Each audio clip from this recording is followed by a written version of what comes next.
Welcome back. It's Novi of Guerilla Fluff, and today we're going to continue on with our O Juniper Waldorf baby sew along.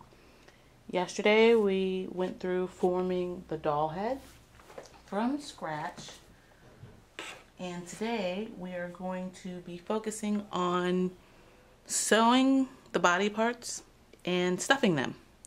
Way easier workload than what we did yesterday.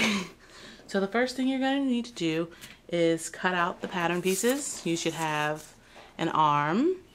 Is that the arm? Yes, an arm. It's pretty long. A leg, like so. A body piece, and this one you're going to have to wing it on your own. It's for the butt panel. It's just a half moon. I kind of just free drew it if you can't really tell. And what you're going to do with this is basically you're going to take the pattern pieces and, well, first you're going to get your doll skin fabric. Then you're going to double it over. As you can see, it's 2 layers. You're going to double it over and you're going to lay out your pattern pieces. Please note where the stretch of the fabric is supposed to be on the body part. So the stretchiest part of this fabric is this way, and not so stretchy. It won't stretch so much going up and down. It stretch across the width. So yeah, I'm gonna place it. You're gonna place it down on the pattern pieces. On the fabric. Sorry. Noting the stretch, and you're going to trace around the pieces with your handy dandy water or air soluble pen here, just like we did for the head in the last video series. And these will be your sewing lines. As you can tell, I already started sewing a few.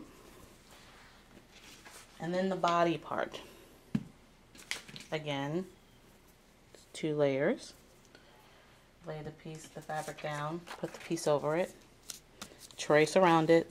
But on this one, it's really important for you to mark the parts that are supposed to stay open and this part's where you're supposed to sew. So on the body part, you're going to leave the neck open so you can get the head through. Sew the shoulders, leave where the arms will go open, and then sew the side seam here, sew the side seam here, and leave the body completely open. So as you can see with this example, I already started to sew this side seam, this shoulder, and this side seam, but I haven't done the opposite shoulder and the opposite side seam yet because I was going to do that on the video with you guys. And then you have the half moon butt panel, which you can tell is just one piece. That's all you need is one piece, and I just pinned it to the fabric and cut around it. So 1 layer of butt panel, 1 layer of fabric for butt panels, 2 layers of fabric for, excuse me, both legs. As you can see here, these are both legs. For both legs, both arms, and the body, because obviously you need a front and a back for those pieces. So right now, let me whip out the sewing machine and sew this last little leg. Oh, another thing that I want you to put on your pattern piece is to note where she has marked the fill lines. Like, that's about as far as you're supposed to stuff it right there. And she says leave long to attach them off. So we're going to do that in tomorrow's part of the sew along, day 3. So I marked where the fill lines are for the legs. Well, the legs are up here, and the arms. And also on the foot, she has this little dotted such and such on the toe. We're actually going to cut that part, not on the pattern piece though, but on the fabric, and to make pinch toes. You'll understand what the heck I'm saying more tomorrow when we get to assembling, or not tomorrow, in a few minutes. Okay, so let me get that sewing machine out. Do do do do do do. Elevator music. Do do do do do. Okay, there it is. All right, so sewing machine. Remember, we have a ballpoint needle here in the sewing machine. It's a size 70-11. We have our Gutermann thread that almost sort of kind of matches, but yours should match your skin tone. I'm just working with what I could find right now because I really do think I used that what's left of the Gutermann thread or Gutermann thread for this skin tone.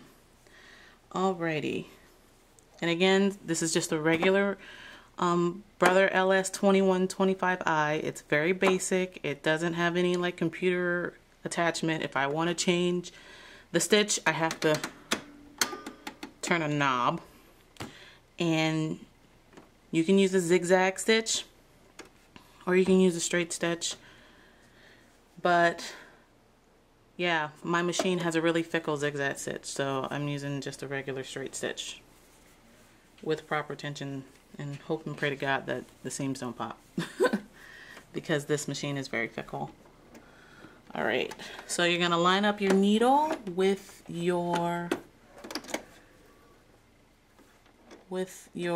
lines that you drew on your pattern, your sewing lines. And I'm going to get my foot pedal here, and you're just going to sew along the lines.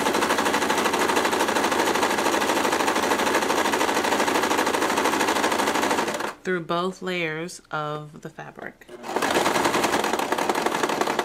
Don't be afraid to stop, to turn. Go at your own speed. You don't have to sew at 11 miles an hour.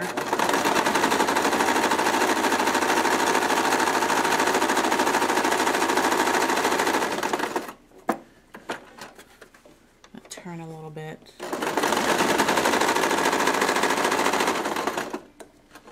And every time I stop, you'll notice that I make sure the needle is down. Oops, sorry, I hit the camera.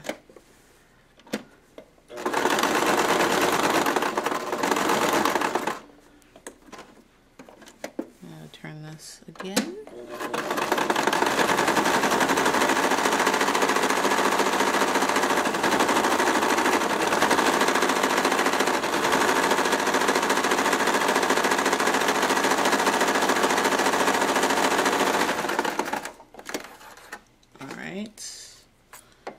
Clip my threads there, and I always double check and see where I am along the lines to see if there's some parts where I can, like right there, I can probably go in a little bit more, so I'll do that really quickly. Make sure that I'm not off by too much, because I want them to be as symmetrical as possible. They're not going to be absolutely perfectly symmetrical, but you want them to be sisters, not twins. Or cousins, not twins. You want them to be related, basically. Okay, let me see. Nope, I'm still going back up. Alright, back stitch. Sounds like my machine doesn't want to work this morning. Alright, that's a little better. Okay, now I'm going to sew the other side, the other shoulder, and the side seam here. You can tell that where I marked where it should be open, so the neck's open, the arm's open. And I'm just going to sew here on the side seam and the shoulder, just like I did on the other side, just like the pattern piece dictates.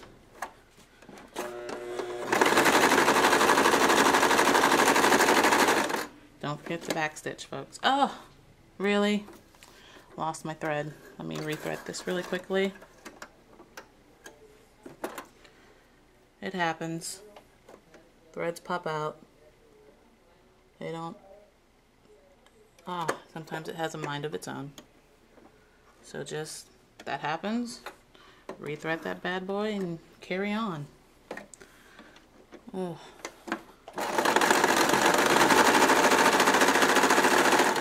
Okay, there's the shoulder. Okay.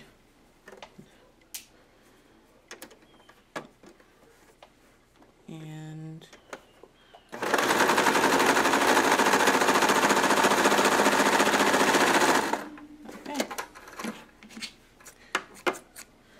Alright, now that we're done with our sewing machine for the moment, let me get this bad boy out the way. Okay, now we're back to our little box marked with tape.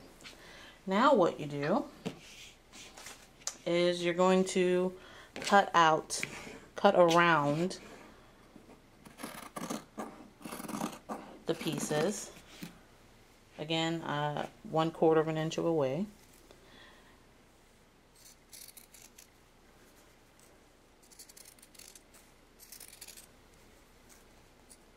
Allowing you more than enough room to clip your curves. There's a lot of curves to clip. When it comes to placing where to place these pieces on your fabric and trying to get the most out of your fabric, because you know the cotton interlock and tricot for dolls can be very expensive. Play around with the placement of the pattern so that way, if you so choose, hopefully you will, after this you can have enough to make another doll.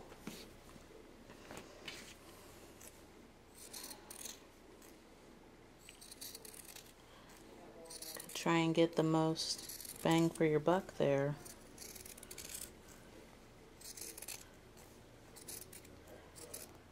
Try and go around. Probably trim this a little closer. Alright, I'm not gonna do all of the legs and arms right now.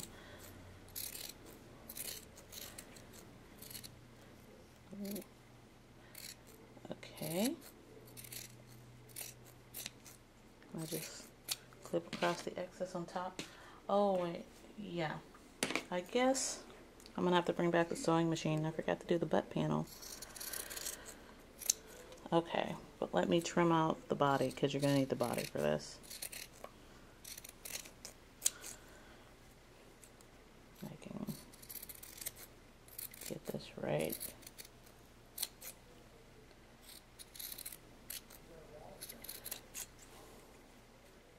Sorry guys, I'm part blind, I'm trying to see here.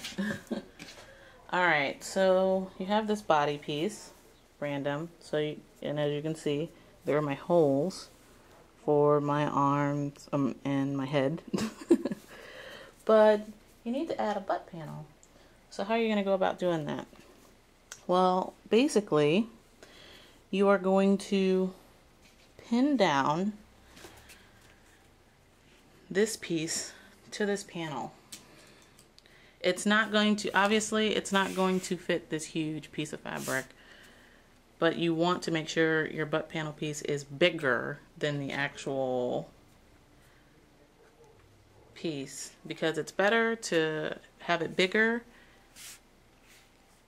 and not have to then have it smaller, because if you have it too small, then you have to go back and cut another piece. So what I'm going to do now is I'm just going to pin this down and at least try and shape it along the curve of the panel.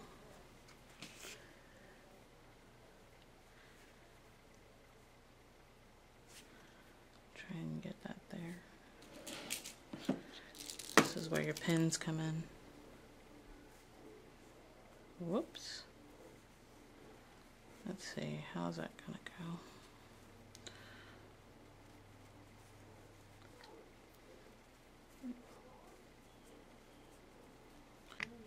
Alright, so we have it all pinned down here. It's not going to fit all of it, and that's okay because we're just going to trim off the excess. But the part we're actually going to sew of the butt panel is the curved part. And the straight, and we're only going to go from this point in the back that starts the back to this point. We're not going to go all the way around. Okay? That makes sense? So the curvy part of the back of the half moon, that's the back.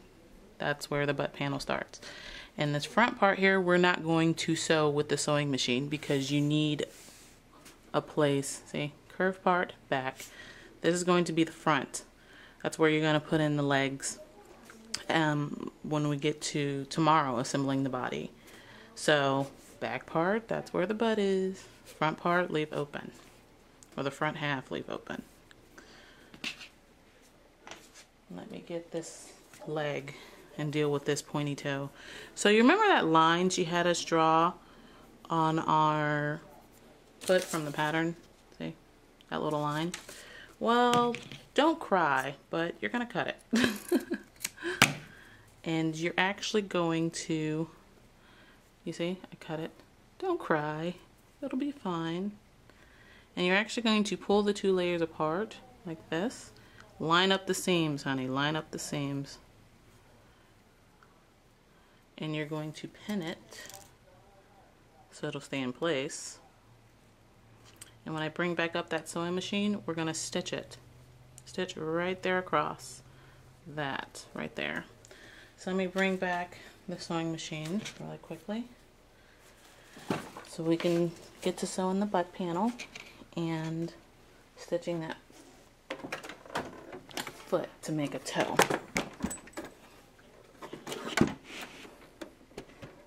Let's see. I'll have to move this a little. Okay, so first up we're stitching the toe. I'm gonna try and stick with a 1/4 of an inch seam allowance when I am stitching these, stitching the butt panel to the body and the toe of the foot. Back stitch, don't forget to back stitch. If I can get it through. Don't be stubborn.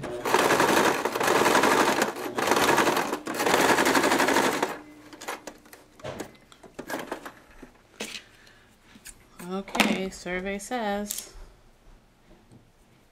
it's stitched, it's a toe. And then we are going to, remember, we're only going to sew the back half of the body. I'm going to use where I marked off the pattern piece for me to help remember this will be my back half. So I'm going to start at one side seam, so all the way around that curve to the other side seam and stop. I'm going to go 1/4 of an inch.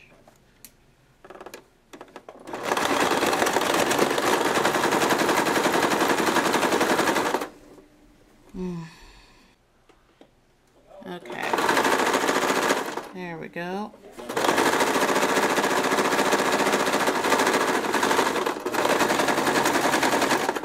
Don't forget the back stitch, folks.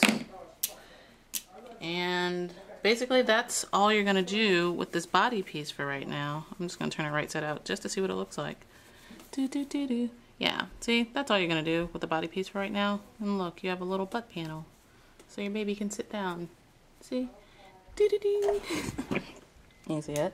Butt panel. So super easy. Alright, now I get to move this sewing machine out of the way for good. And here we go with clipping some seam. I'm going to clip some of the curves.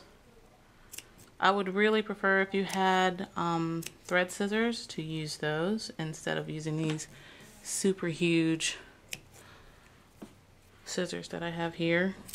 But if you only have the big fabric scissors, use them.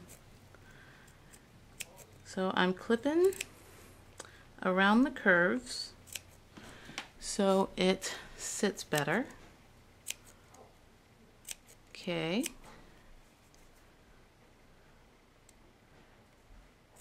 And it lays better. And it's not being a pain. So remember, clip close to the seam allowance, not on it. You'd cry if you did it on it. But so I like to clip around. I like to clip around the hand, clip around the curve here, clip in this curve there. You can clip a little on these curves if you like. It just depends on how. I like the inner elbow. It just depends on how how curved it is. Alright, on the foot, I do like to clip Let me see if I can show you on another piece. On the foot, I like to clip here, this little curve right here that leads up to the toe, there, back here, and especially here in the knee. So those are my favorite clip points because that's a really sharp curve. And I'm going to do a little bit on the heel. I'm probably just going to be able to get one clip through there. Okay. Alrighty, we're just going to turn these guys right side out. If you have a wooden spoon, this is going to be your friend when it comes to stuffing. And if you don't have a wooden spoon, just use a nearby marker. Like, I use this often as well. They both work. Sorta. Let me see. There we go. Got a little ball there. Or if you have a chopstick, that would be very helpful for you too when doing the limbs. There we go.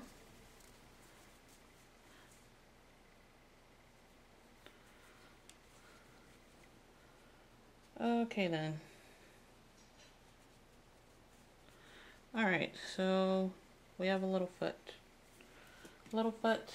Let me finish turning the arm. I'm going to use the wooden spoon. Ow. The wooden spoon here to get to the arm.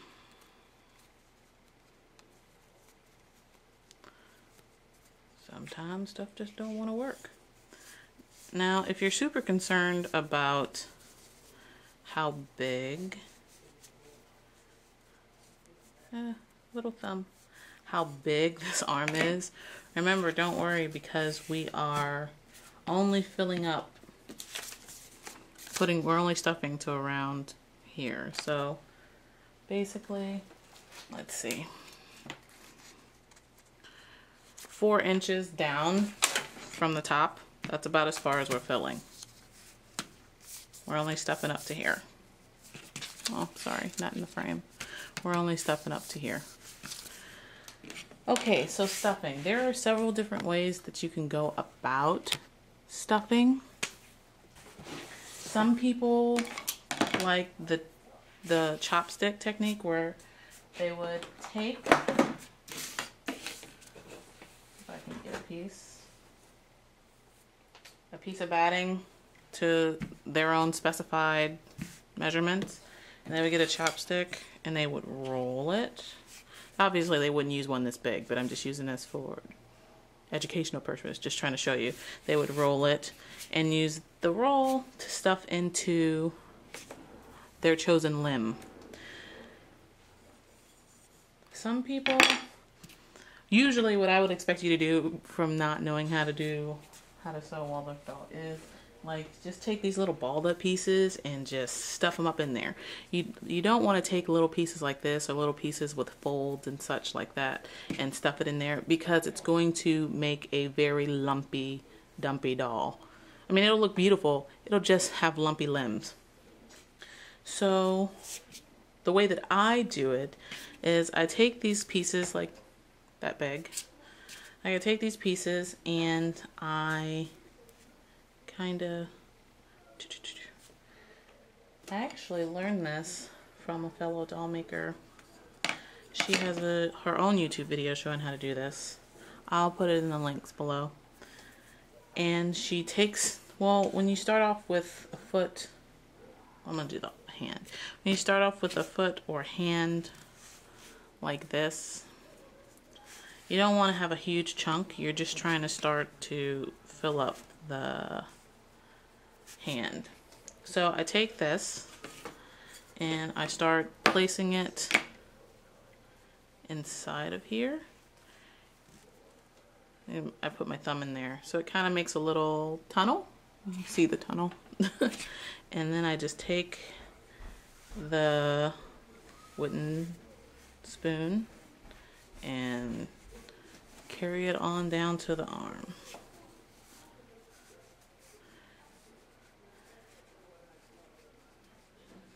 make sure it still has that little U point. Then I'll take another piece and keep stuffing. Alright, now another thing you're probably wondering is, what about the finger? See, right now it balled up into a little ball. That would make a lumpy dumpy doll if I had just left it like that. It's like, what about the finger? Well, some people have hemostats. They're like little medical forceps things. You can actually get them at craft stores and probably even in the pharmacy section of your grocery store or Walmart or things like, or CVS or Walgreens or something like that, or if you have something similar, and you would take your hemostats and you would just grab some of that wool and shove it up into that thumb. But I don't have hemostats because I just don't. I never remember to get a pair. So, and you just keep doing this until you get to the stuff point, which is 4 inches down from there. I'm not a fan of this hand right now, so I'm probably gonna re-sew that to get a better thumb later.